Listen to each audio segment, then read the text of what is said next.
You know, after structural injustice, black holes, life-saving transplants, we thought we'd showcase a lighter topic, the future of politics in America.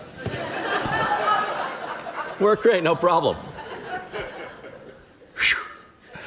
Lynn Vavreck published her first book on a half-century of American presidential campaigns back in 2009. Since then, she's written best-selling books about every presidential election, published papers and articles in the nation's leading newspapers and journals, and analyzed every presidential campaign ad ever aired. Is that true? I do not approve this message. Her insight helps our students deepen their understanding of the country they call home. And while she can't help you navigate your family group text or your Thanksgiving dinners, she can tell us why they got so tense. Please welcome Marvin Hoffenberg, Professor of American Politics and Public Policy, Professor Lynn Vavreck. Thanks,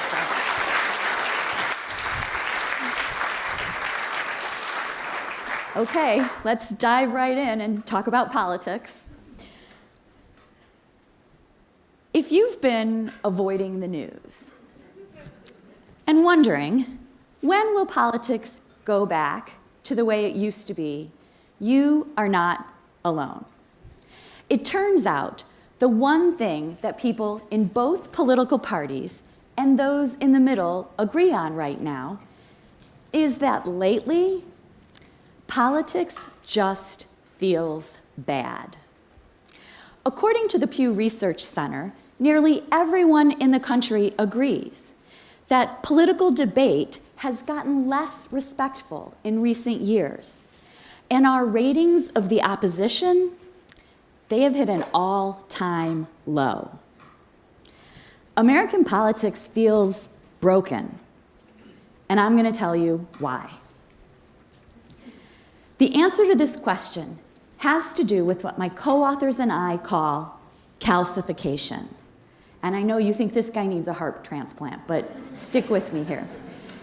Calcification makes our politics stiff, rigid, and painful, just like it does to bones in the human body. Now, calcification sounds a lot like polarization, but it's not polarization. It's polarization plus, and the plus is really important. There are 4 drivers of political calcification. The first 2 have been happening since the mid-1960s and the passage of the Voting Rights Act and the Civil Rights Act. And the second 2 are much more recent, happening in, say, the last decade and a half. The first 2 drivers of calcification have to do with the nature of political parties and the fact that, 1, there's an increasing sameness within each of the political parties, and 2, despite the sameness within party, there's an increasing distance between the 2 parties. The other side is farther away than ever. That's what most people think of as polarization, and that is not enough to get us to stiff, rigid, and painful. In order to get there, we've got to add these last 2 components of calcification. So the third is a change in the underlying dimension of political conflict, a change in what we're fighting over. And the fourth driver of calcification is that we just happen to be at a moment in time when we're in rough balance in the electorate between Democrats and Republicans. To help us appreciate the importance of these last 2 more recent drivers of calcification, the part that's getting us to stiff, rigid, and painful, I want to introduce you to 2 Americans. Samuel Joseph, or Joe, Wurzelbacher, and Philomena Philistine. We'll start with Joe, who you may remember as Joe the Plumber. In 2008, in Holland, Ohio, here's his hometown, he met Barack Obama on the campaign trail. Joe was thinking of starting a plumbing business, and he was worried that his taxes would go up under Obama's tax plan.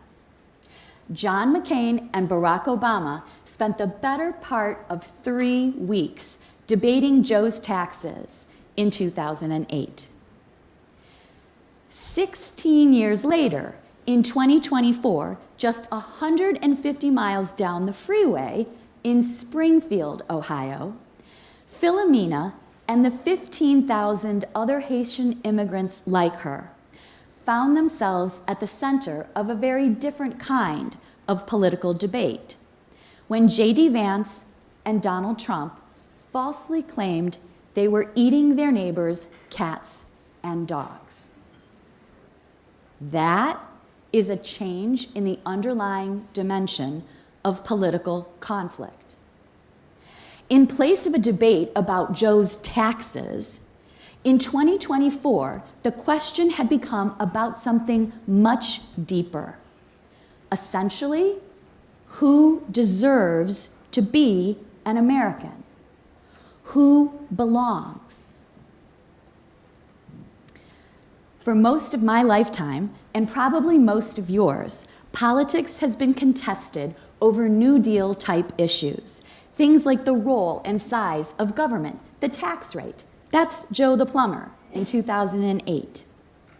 Today, we are fighting over a very different set of issues, person-based issues, identity-inflected issues. Things like immigration, religious tests to enter the country, sports teams, bathrooms, medical decision-making, marriage. These issues are more divisive than those New Deal issues because they are harder to compromise on. Think about it. When we were talking about Joe's taxes in 2008, you could want the tax rate to be 35%, I could want it to be 30%, we could compromise at 32.5%, each feel like we gave a little, we got a little, each walk away feeling like it was kind of a win. But today, on these person-based issues, compromise is harder. Take marriage. You can't be married on Monday and Tuesday, not on Wednesday and Thursday, and on Friday, only if you want to be. Compromise is harder.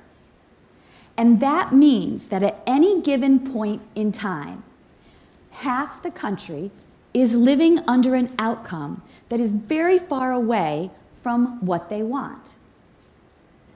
Half the country feels like they're losing all the time. It's just a different half of the country, depending on which party's in the White House. That makes politics feel bad, no matter which side you're on. And when I say half the country, I literally mean half the country. And that's going to get us to the last driver of calcification, that rough balance in the electorate between Democrats and Republicans. When we were fighting over those New Deal issues, we had elections that turned on millions, if not tens of millions of votes, landslide election outcomes.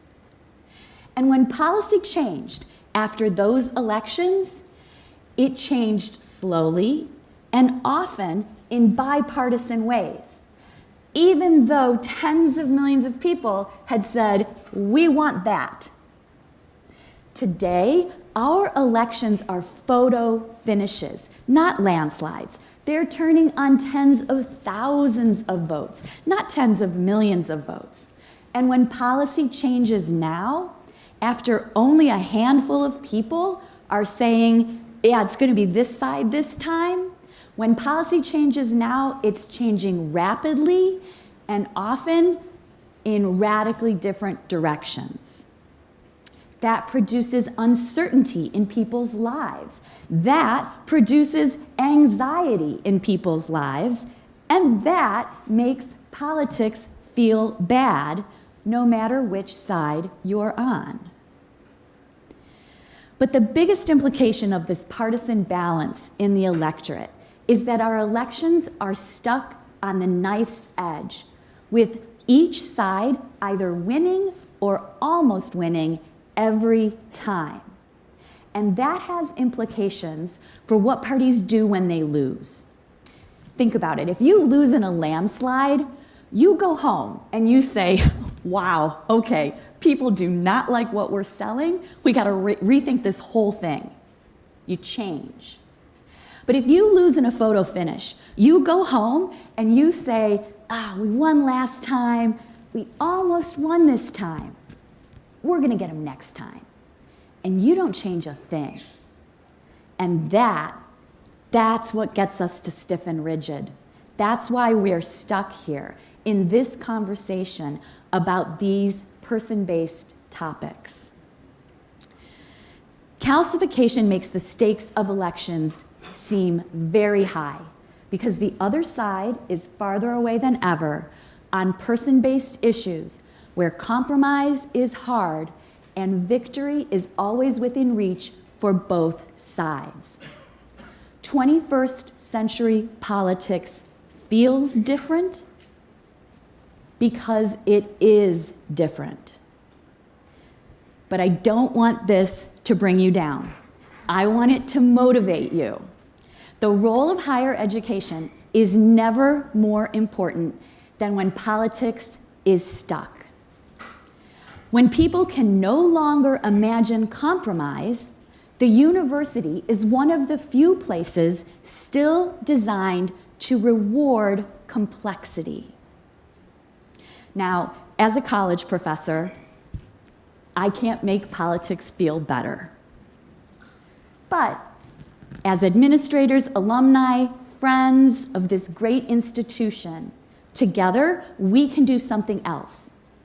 We can train people to live and thrive across difference, to engage across lines of identities and experiences, and to ask better questions about power and about fairness and about belonging.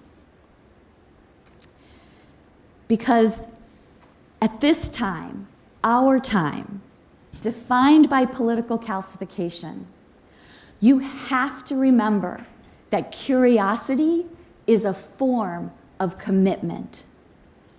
And so is clarity. The clarity to remember what it is we are doing here. The clarity to remember that our classrooms, our libraries, our labs, our studios, these are not just places where we teach and students learn. These are places where we are building the intellectual muscle that we will need when politics shifts again. Because it will. It always does.